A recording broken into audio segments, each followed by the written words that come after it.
Apa fungsi operasional manajemen?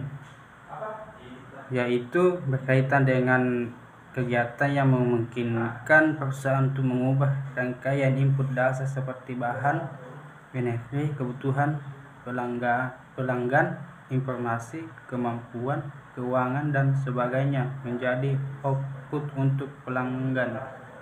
Bagaimana peran manajemen dalam menyambungkan sumber daya manusia menurut Anda?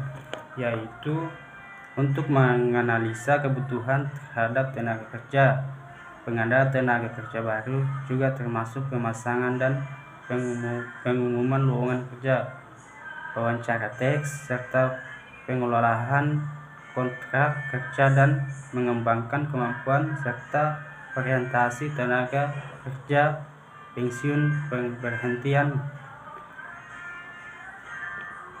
Apa pentingnya manajemen sumber daya manusia? Yaitu membantu menjembatani kesenjangan antara kinerja karyawan dan tujuan strategis organisasi. Keberhasilan sebuah organisasi sangat bergantung pada tenaga kerja yang dipekerjakan. Jadi penting bahwa orang yang tepat dipekerjakan untuk peran yang tepat. Apa saja latar belakang konsep MSDM bagi perusahaan?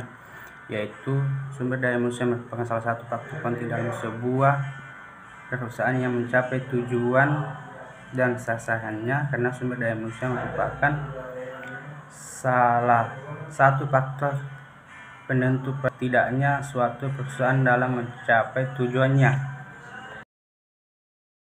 Bagaimana cara mengembangkan MSDM di Indonesia agar mampu bersaing dengan MSDM di negara ASEAN lainnya?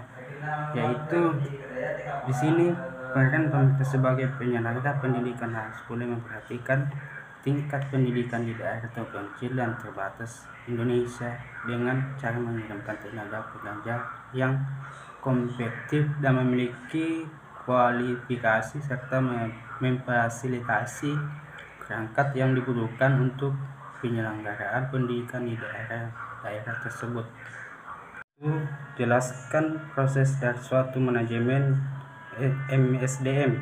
Jawab, yaitu proses perencanaan, proses perorganisasian, proses pelaksanaan, dan proses pengadilan dalam rangka mencapai suatu tujuan secara ekonomis. Apa yang dimaksud kualitas sumber daya manusia? Yaitu kualitas sumber daya manusia merupakan pengetahuan, keterampilan, dan kemampuan seseorang yang dapat digunakan untuk menghasilkan layanan profesional. Apa peran MSDM dalam organisasi? Yaitu mengatur seluruh karyawan agar secara efektif dalam melakukan pekerjaannya. Siapa yang bertanggung jawab terhadap perencanaan SDM di sebuah organisasi perusahaan? Yaitu sistem manajemen ini mengatur peran dan hubungan setiap sumber daya manusia SDM di dalam perusahaan secara efektif dan efisien. Sekian jawaban dari saya. Wabillahi taufiq hidayah. Wassalamualaikum.